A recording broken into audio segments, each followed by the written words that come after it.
Hey, chiropractors, welcome to Modern Chiropractic Mastery with your host, Dr. Kevin Christie, where we discuss the latest in marketing, business, and professional growth with some of the leading experts in the industry. Welcome to another episode of Modern Chiropractic Mastery. In this episode, I am interviewing Dr. Nick Murphy, and we're going to dive into the details of radial shockwave versus focused shockwave, also EMTT. We're going to talk about the different types of machine, like stores, and get into the details. That we get this question a lot: should I have radial? Should I have focus? What is EMTT? What's going on with the technologies? Which one should I get? Should I invest in this? And we're going to dive into a lot of that. This podcast is a practice growth podcast. We want you to be the best chiropractor you can be, whether it's clinically or financially or marketing, and just overall. And so we do have clinical episodes, as you know, and this is one of them. Probably in the near future, we'll also have some on, laser therapy and things like that, and tie in. Always, we start with patient outcomes. We always put that as the forefront, and then from there, once you've done that, and you're saying, I'm patient outcomes first, then it's okay to be, I got to run a business here. I got to do well for myself. I deserve a professional living. I want to be able to hire people. I need revenue to be at a certain level. I need profit to be at a certain level. That's okay. When you put the cart before the horse and all you care about is money and you don't care about patient outcomes, that's where it becomes an issue. And so we always are putting that patient outcomes first and then going from there. That's why I'm probably not going to ever have certain techniques and services or equipment that I don't think really has great patient outcomes. I'm a believer in Shockwave. I'm learning about EMTT. Our goal today is for you to have an understanding of that and be able to start the conversation if it makes sense for your practice. And with Dr. Nick Murphy, he's got all three. So he was a perfect candidate to have this conversation with, and how he's implemented them in the practice, and then kind of break down each one for you. So without further ado, here's my interview with Dr. Nick Murphy. All right. Excited to have Dr. Nick Murphy on the phone here, and we're going to dive into all things kind of stores, shockwave, radial focus, EMTT, really break down some of that. There's been a lot of questions, and obviously I feel like the last couple of years, shockwave as a term has been heard a lot by providers, by patients. We're getting referrals from orthopedists now. It's been a good time to have a shockwave, at least where I'm at. But before we dive into all that details, Nick, tell us a little bit about yourself professionally and where you're at. Thanks, Kevin. It's a pleasure to be here with you and discussing Shockwave, EMTT, and all the benefits that come from it. Um, I am located in Austin, Texas. My practice is Pure Relief Pain Solutions. I've been open since 2018 and been doing shockwave treatments since 21. And that is with the radial focused and EMTT. I've had all of those for that length of time. I opened my second practice in Round Rock, Texas, May of last year. So it's been a little over a year in operation. Perfect. So you do both locations have all three? Yes. Nice. So you came out of the gates in 2021 with getting all three of them. Actually, I started with just radial, did that for about a month or two. And then I recognized how effective the radial technology was. And for me, I want to complete the picture. And so, um, from talking with different doctors and the reps of the companies, I decided that moving on with stores and offering the focused and the EMTT would complete my offering shockwave therapy into having most effective combination of shockwave therapy that we know of today. Yeah. And then how soon after that did you offer the EMTT? Pretty much directly. I ordered the focused machine and the EMTT at the same time. And we originally were using EMTT as kind of like a additional treatment for all, for everyone that came in and had shockwave treatment, they ended the treatment with EMTT. Now, as I have learned more about what I'm doing with the machines, Mhm. I've refined that a lot more. But in the beginning, it was kind of like shoot first, ask questions later, so to speak. Yeah. Love it, love it. And give us a little bit of more of a picture of your clinic aside from these technologies. What are some of the other things you're doing in the practice? What are some of your what's your patient population, things like that? Yeah. So originally, from 2018 until 21, I was just straight chiropractic. Mm, Uh, I went to school at Sherman, and so I was kind of indoctrinated into straight chiropractic, which I'm thankful for, because at the heart of it, I learned how to be a great adjuster.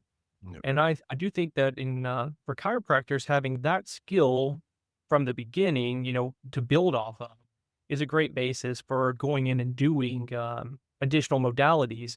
Mm, So that was the first few years, and then after that, the first modality I brought in was the radial shockwave, mhm. and now we have radial shockwave, focused in EMTT, along with spinal decompression and laser treatment as well, class 4 laser with the Sumis Horizon.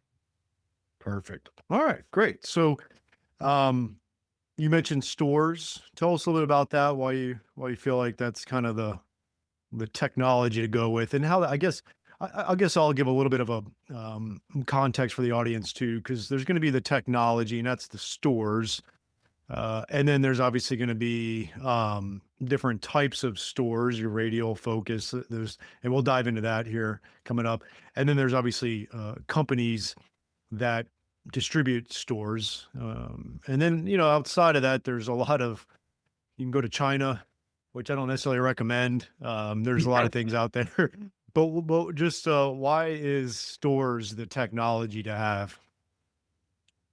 Well, I looked into a couple of different technologies. The soft wave was one of them. The piezo wave was another.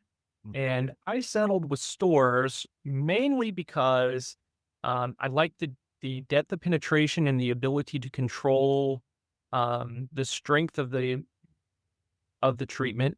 yeah, And I also just trusted the people that I had talked to the most that were representing stores. mm, And for me, trust is a big thing. And I knew that they stood behind their product, and I knew that they would be a resource for me in terms of learning the best ways to use the technology. yeah, Um, and, and quite honestly, I'm a pretty loyal type person. So after I had, you know, purchase the units, I'm just gonna stick with that one because I already know how to use those in the best way, and I had, success with the, durability of the machines, mm. and in terms of maintenance, I found them to be, um, very low, maintenance cost, monetarily as well as time-wise. Yeah, and that's a key thing. So you mentioned Softwave, and that's got such a, I mean, they all have got a price tag to it, but it's there's value. But the Softwave's got a very substantial initial price tag to it. But then one of the things that, if you're not careful, if you don't understand, is the maintenance cost of the soft wave will buckle your knees sometimes too once you find out what that is with that particular technology. So I agree with you on that for sure. And I think the other thing I want to make mention, the way I look at this in my experience, so a little bit of full disclosure is we've had radial shockwave to date for a year and a half, stores through Keenest Medical. I do some work with them. Obviously, they're a sponsor of this podcast as well. So full disclosure on that. But what I've found with talking to a lot of providers now, we have a lot of our coaching clients, our mastermind members, is that you got to look at it from three ways. I think there's the technology, right? There's the stores and the different things. There's the machine, the technology, then there's the company, right? Like how trustworthy is the company? How responsive are they? How supportive are they in marketing and promoting it, and just even like the training the team, helping you with ideas on patient communication, like all the things. So there's the company, and then there's the doctor, right? This isn't a particular technology or treatment where you can just buy it and then have a CA do it without training them. You can have a CA do it. That's fine, but there's a skill to doing this. And I think what I'm seeing is because more people are hearing about Shockwave, they're just kind of getting it, but they're missing either one or two of the, or sometimes all three of those components I just mentioned. Is that accurate? Absolutely. The price was not the biggest issue for me in terms of the decision making. Of course, it goes into the decision. Um, I didn't I didn't entirely know what I was getting into when I first started Shockwave, but I am 100% in agreeing with you that it does take skill to provide the service. It's almost similar to chiropractic in terms of there is a technique with every person that does it, and it's individual technique. Mhm, You can teach how you do it, or the general guidelines of protocols, but ultimately, the way that you hold the wand, how much pressure that you apply into the mhm, treatment area with the wand, how you angle it, the strength and the frequency that you're using, all of those things come into play with the individual technique. And as you go on, so say you start with the education of how to perform the protocols. mhm, Every person that does Shockwave is going to adapt that into how they provide the treatment to the patient.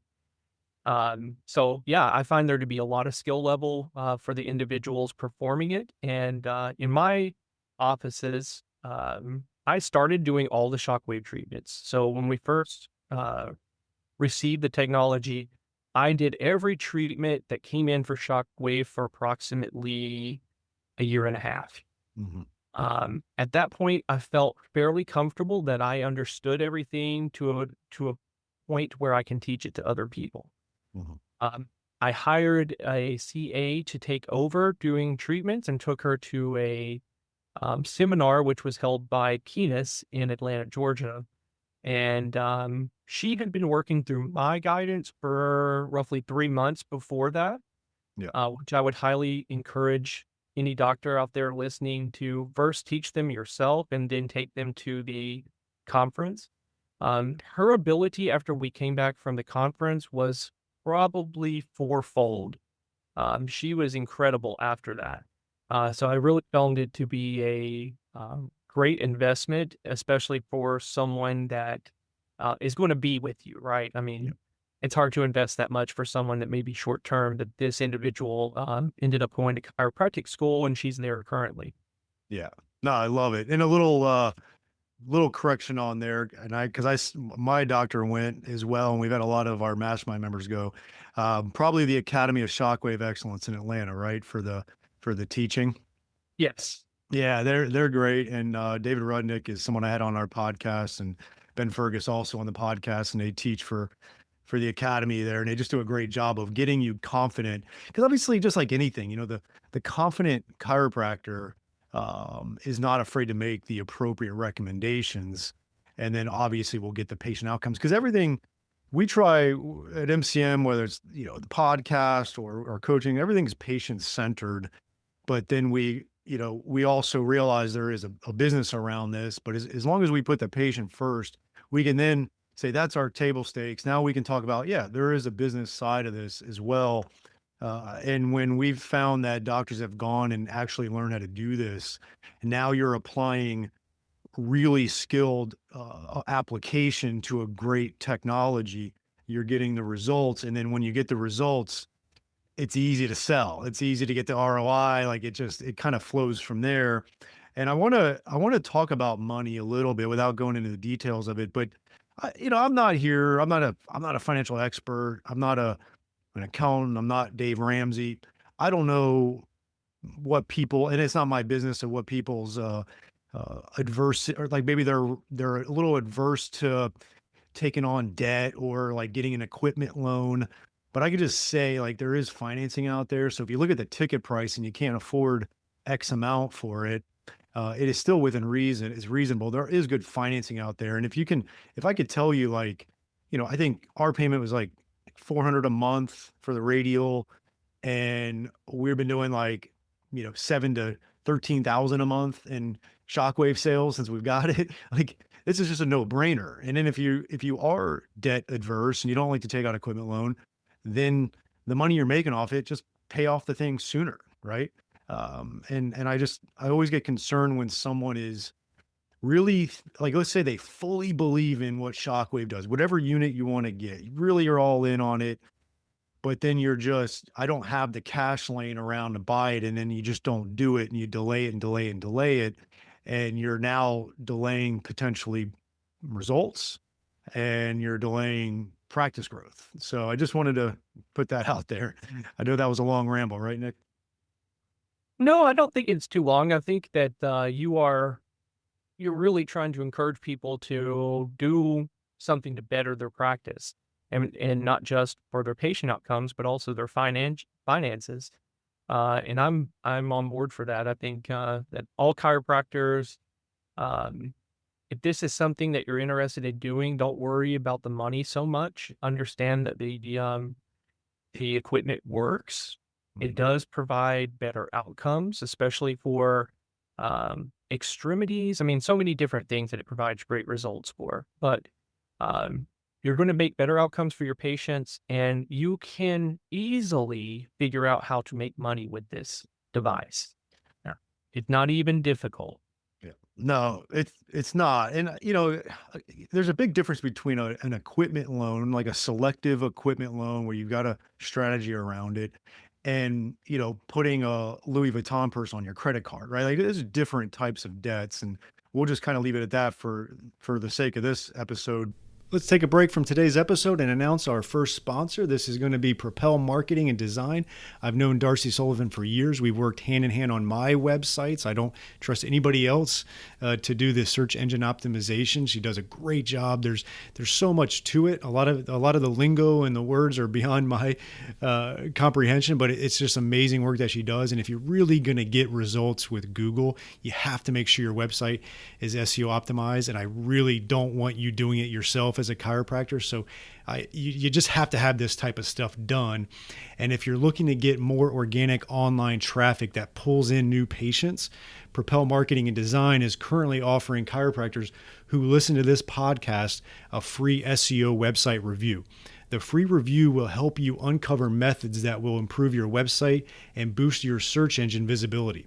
Head over to propelyourcompany.com/chiropractor and schedule your free SEO website review. You won't regret it. She gets great results. Your website needs this. Your search results need this. Head on over there to propelyourcompany.com/chiropractor to get your free SEO website review. Let's move on to when, okay, like you got the patient coming in. When are you, tell us a little bit about Radial Shockwave right now, just some of the overview of Radial, then we'll kind of go to focused and go from there. Yeah. So Radial is the tank of the system. It's going to do the majority of the work. Um, Pretty much any patient that comes in for Shockwave, even though I have, all three machines at my disposal, there are very few times that the radial device would not be involved in the treatment plan, and very few times that it isn't the majority of the treatment plan.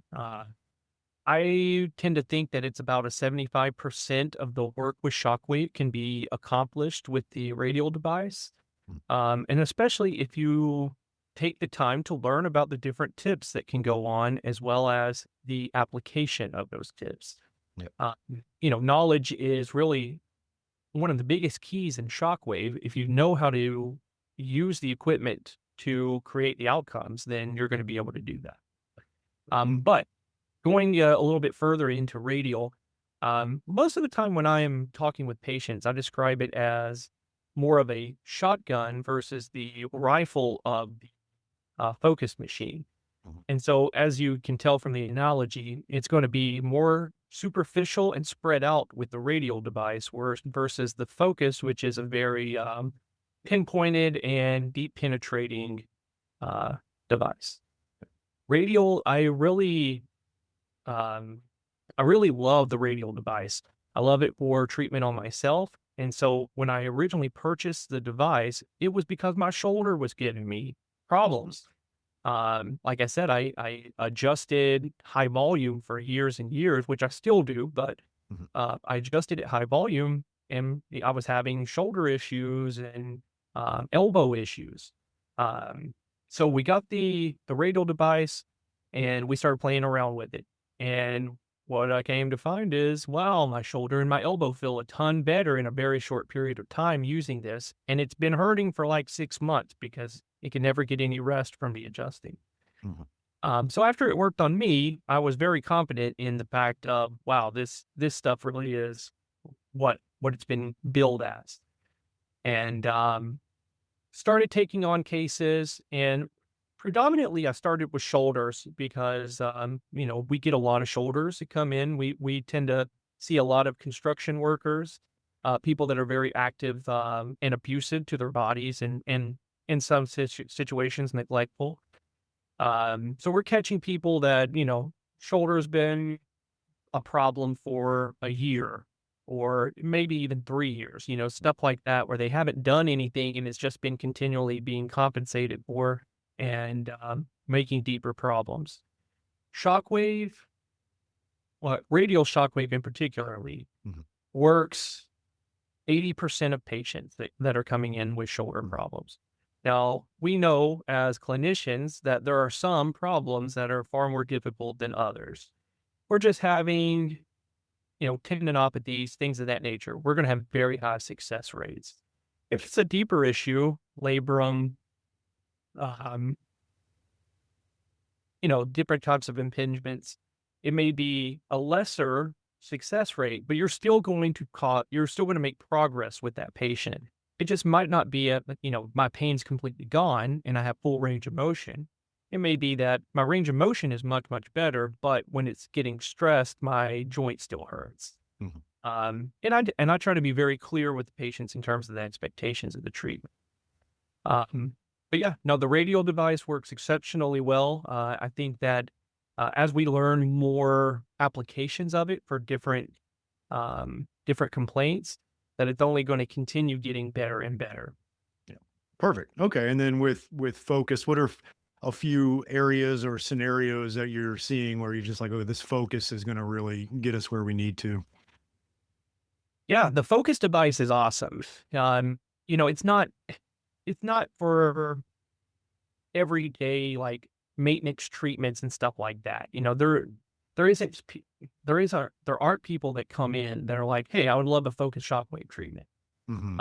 But when it's needed, it's absolutely unparalleled.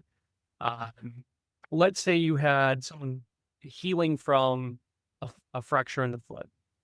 Well, you can treat the calf, the plantar, all of that with the radial device, and then with the focus device, you can actually create some additional bone healing because the focus device does osteoblastic recruitment. Hmm. That is something that patients can't get anywhere else. Now, granted, as chiropractors, we're not really treating fractures, but we can treat pain associated with a fracture. Hmm. And that's really what we're doing. We're aiding the healing process. Um, Additionally, obviously, deep, hard to reach places with the radial device, we're going to be able to get in um, a lot more effective treatment with the focus. So, in the example I used earlier, labor, um, the focus device is going to be far more effective on that. Hip impingement, we're able to get through the thick tissue that's surrounding the hip joint. Low back, it's absolutely fantastic for disc issues. Um, when I herniated a disc in 21, and I was having the whole gamut and still having to adjust and all, do my normal duties. We started using the focus device because I didn't have spinal decompression yet in the office. So I'd get a treatment once every 2 days, and within 3 weeks, my entire symptomology had resolved, and it got better even from the first visit and the first treatment. And that's what really opened my eyes to this is really incredible for even something as difficult to deal with as disc herniation. Uh, so those hard, complex situations that make, most chiropractors cringe, "Oh, I don't wanna deal with this, difficult, complicated case," focused shockwave is really gonna give you a weapon to go at these hard cases and be very successful with it. Love it. Love it. Yeah, that's great. Let's take a short break for one of our great sponsors, TrackStat. It is a new type of software plugin for your EHR that combines patient communication, marketing, automation, and statistics with patient and employee tracking. Built by chiropractors for chiropractors, it shows your team what to focus on each day. See patient visit habits, missing information, unpaid bills, insurance collection visit average, and more. Great visibility of data so you can focus on filling your office with your best patients. When you can see what your staff and patients are doing or not doing and take action accordingly, your profits naturally grow. Take TrackStat for a test drive in your office with our free trial. Not a techie, no problem, we can help. To get started on your free trial, visit trackstat.org and watch the demo. That is trackstat.org. Obviously, we could do a 45-minute episode on focused and a 45 on radial, but I think that gives us a really good breakdown of why you would have you use Radial for that, you use Focus for that. Obviously, people got to start somewhere. Mhm. I know, like what I did when I chose Radial was just understanding what my patient population was and what some of our shortcomings were, and we were going to get the most use out of it. And I had a great conversation with David Rudnick about that, and he kind of guided me there. Every clinic's different. I think understanding the differences and where you need to maybe start and then go from there. But yeah, we see a lot of clinics now that are using Radial and Focused to be able to cover all your bases. And then again, like if you have the radial using it for 75, 80% of the conditions or times, and then you got that other 20% where the focus is, that 20% enough can be where again, better results, more referrals, better ROI on that. So thanks for breaking down the shockwave components there, radial focus. Now, what is this EMTT all about? Electromagnetic transduction therapy. Something I don't know if a ton of people have heard about, but give us a little bit of the lay of the land there. Yeah, so EMTT is absolutely I love them all, but I really love EMTT, and there's a few reasons for them. From a practical side, the patient can do this fully clothed.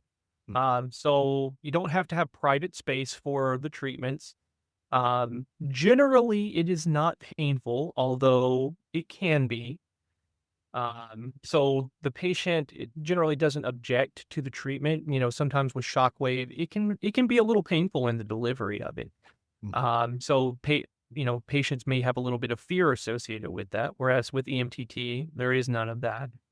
Um, it is also in ways diagnostic because as you move the wand, if it hits areas that are having inflammation or um, different, damage taking place, it's going to alert you through the patient's going to feel it there as the wand travels over it. Now, as you get to using it more and more, that is less of a draw for you because you start having different associations as a chiropractor, right? We are generally very good at pattern analysis, and so as you get those cases under your belt, you kind of know, okay, the MTT is going to be really effective if I place it here and here for this type of complaint. And we're all learning those things. The MTT is a new technology, so there isn't there are set protocols for the use of it, but at the same time, we're all in a way experimenting with it as well. Um, but with EMTT, uh, you are getting a very deep penetrating oscillation of magnetic fields.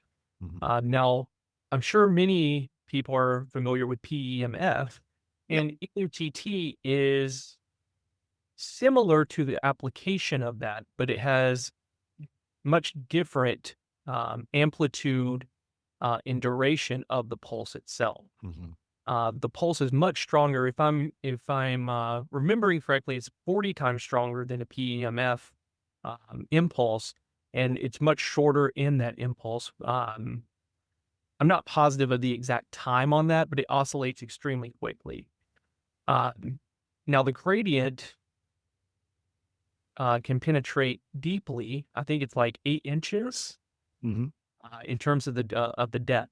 And the cool thing is with the EMTT, it comes out both sides of the wand. So you can treat both elbows at the same time or both knees at the same time.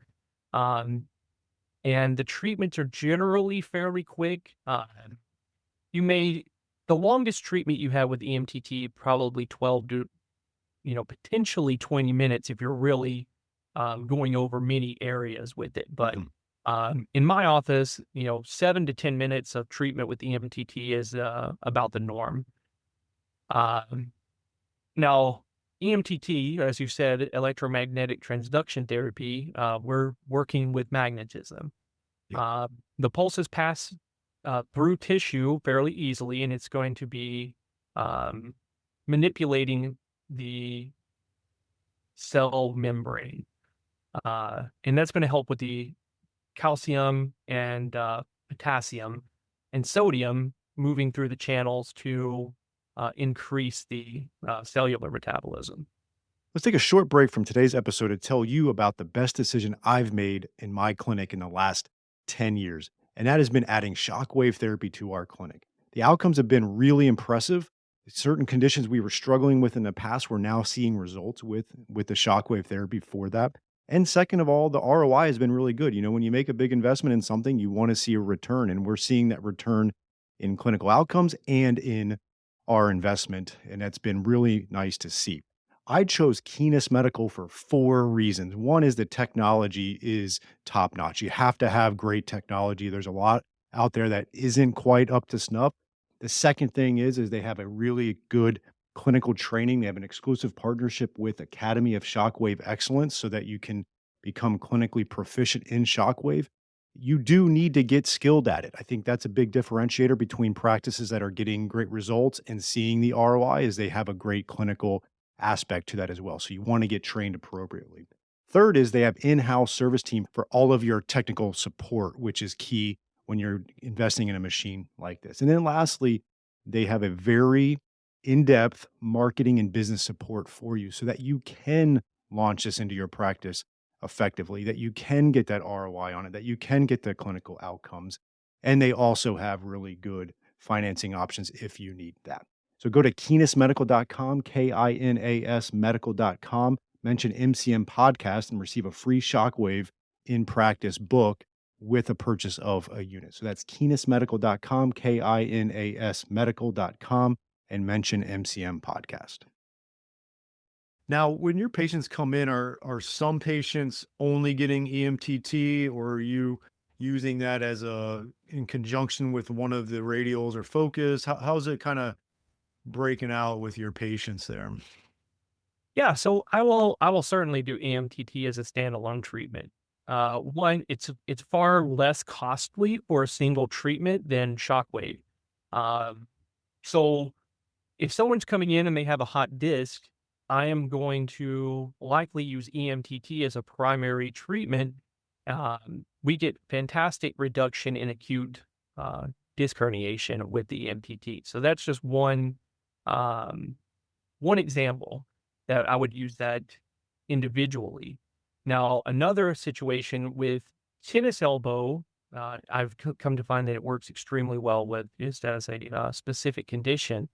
And again, a lot of times I am considering the finances of the case. If I'm having someone that has financial um, liability, so to speak, or like they're on a limited budget, Mhm. uh, I might put EMTT as the primary treatment mechanism along with whatever manual therapy that we're doing, because ultimately I can get the costs down for the patient with that and still provide a very good outcome for the case. Yeah. And Shockwave, of course, is attended, so there's going to be more investment involved from a clinic standpoint, up time and labor. Okay. And then, let's say your patient comes in, you do your full examination, all that, you're coming up with your diagnosis and what your treatment recommendations there. How do you deliver that to the patient? You sit down with them, go over why we're going to do this, maybe some options they have? How does that look in your practice? Yeah, so generally I come up with 2 pathways of treatment for the patient. Um, this is the most complete correction of the problem. And then the other recommendation is gonna be, this is gonna be really to get you out of pain the quickest and the least expensive. And I let the patient kinda choose which way they're wanting to go with that. If they're wanting the, full all-in exercise rehab and all of this other, additional work, or do you just want the brass tacks of, "I wanna feel better and feel better." Gotcha. Perfect. And then you just give that breakdown to them and they can make their decision from there. Um, and obviously having the confidence in recommending what they need has been probably beneficial to you. What would be your recommendation to, again, obviously every chiropractor is different, every clinic is different. What would you say to someone if they're asking you, Where should I do? Where should I start this process of figuring out if one of these or all these technologies is right for my clinic?" What would you say to them? Well, I guess the first thing that I would ask is, "How are you doing with chiropractic?" Mhm. And if their answer to me is not well, then I'm gonna say you need to focus on chiropractic. That's just a personal philosophy, but, I think if you're not able to be successful as a chiropractor, then your ability to be successful doing other stuff is probably not high. Mhm. Um, but with that being said, if they say, "Okay, yeah, I'm successful with chiropractic," then I'm gonna say likely then Shockwave is great first modality or additional modality to go into. You have to be in a place mentally where you're ready to learn and, um, put the time and effort into that, because anybody can buy these machines. Any doctor can buy these machines, but being good at it is a totally different scenario. I think that if you are not willing to put that time in, then you shouldn't purchase the machine. Mhm. Uh, it's not when we were all becoming chiropractors, I'm sure some of you have heard from your professors, if you're doing this for money, it's likely not going to work out well for you. And I have found that to be pretty true. Mhm. And I think the same is true with Shockwave. If you're doing it just to make money, or to improve your bottom line and that kind of thing, it's fully capable of doing that. And I want to make that really clear. Like you said earlier, you've taken a $400 a month payment into 13,000 a month. Obviously, that's very profitable. But if you are, if that's the motivation for you doing this, I would say check your motivation. And if you're doing it, to try to get better outcomes for your patients, and you're seeing things that you really want to be able to cope with, then yes, absolutely, this is the pathway to help you be able to provide better outcomes. Yeah, I agree. It's one of those things where we noticed in our clinic there was a blind spot of some of the conditions. Got to talking and knowing some great sports chiropractors. I knew I had to make the pull the trigger on it. But it was interesting because when I did buy it, it was before Dr. Gage, who's my associate here now, was on board with us. And my bandwidth was limited with treating patients and running MCM, creating content. The first few months we really didn't get it off the ground too much because I just was kind of all over the place. But once he got in and he was at a previous clinic and he had experience with the technology and he was all in and we sent him to the academy and all that. It's just been having someone, and then now I've been bought in and focused on it as well. It's just become really integral in our clinic. And we offer other things too, and we still do those things. But being really bought into it and wanting to learn it and apply it, and then having the confidence again to sit there and look at that patient and recommend, like, this is why you need this. This is what it's going to do for you, and then them agreeing with you because they see your confidence in the clinical decision making that you have. It's just been a game changer. And I have seen plenty of practices buy all kinds of fancy technologies and not really be committed to it, and it just collects dust. And so it's just like anything else. You really have to understand the technology, patience, understand how to use it, and be able to recommend it confidently, and you will see better patient results. And then obviously there'll be an ROI to it. For sure. So cool. Well, hey Doc, I appreciate this. This was great. It was an episode we needed to have because kept on getting a lot of questions. You see them on Facebook groups all the time about, should I get radial? What's focus? And then starting to hear more about EMTT. And I thought we needed an episode to really dive into a little bit more of the specifics of it, not only radial versus shockwave versus EMTT, but the different technologies like stores and the different aspects of making this a real, just a real game changer for your practice in a lot of ways and for your patients. Yeah, well, it's been a pleasure sharing what I know with everyone, and I hope that it helps make better decisions for everyone's practice. And yeah, I appreciate it. I hope you enjoyed this week's episode. And if you want to make the shift from busy, broke, and broken to time-free and cash confident, or you just want to continue with the exponential growth, check us out at modernchiropracticmarketing.com. Look at the MCM Mastery tab, watch the short video on there, and check out what we are doing now for evidence-informed chiropractors. We are equal parts coaching and marketing done for you. Yes, you shoot some videos, we help you with campaign strategies and ideas and really become a thought leader in your community. You shoot those videos, you send them to us, we produce, edit, and brand them to you. Then we distribute them through all of your channels. We also take them and we turn it into one good blog per month. And every other month, we have Darcy Sullivan producing a robust blog with a topic that you pick from her database to help with your SEO. So we essentially become your content marketing agency to make sure your practice is always having ethical, elegant content marketing to help grow your practice. On the coaching side, we also help you with everything from marketing ideas to business, communications, finances, anything practice growth, and really try to help prevent you from being stuck on that island. And we hold you accountable. We have a great group of doctors that are just doing amazing things, and we look forward to help you out to take that next step in your practice. So again, check us out at modernchiropracticmarketing.com and learn more.